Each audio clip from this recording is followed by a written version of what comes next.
রায়পুর উপজেলা স্বাস্থ্য কমপ্লেক্সের উদ্যোগে ইফতার মাহফিল অনুষ্ঠিত হয়েছে। পবিত্র রমজানের তাৎপর্য তুলে ধরা এবং পারস্পরিক ভ্রাতৃত্ববোধ জাগ্রত রাখতে চিকিৎসকদের উদ্যোগে এ আয়োজন করা হয়। বুধবার রায়পুর শহরে গুহা চাইনিজ সেন্টারে আয়োজিত এই ইফতার মাহফিলে স্বাস্থ্য বিভাগের বিভিন্ন কর্মকর্তা, চিকিৎসক, নার্স, কর্মচারী সহ স্থানীয় গণ্যমান্য ব্যক্তিরা অংশগ্রহণ করেন।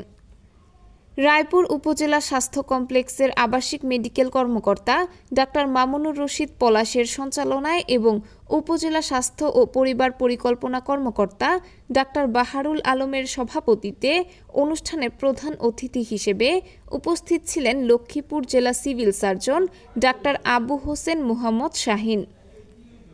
বিশেষ অতিথি হিসেবে উপস্থিত ছিলেন রায়পুর উপজেলা নির্বাহী কর্মকর্তা মেহেদী হাসান কাউসার, সহকারী কমিশনার নিগার সুলতানা, সহকারী অধ্যাপক ডাক্তার রাশেদুন নবী হাসান ও রায়পুর প্রেস ক্লাবের সাধারণ সম্পাদক হারুন রশিদ।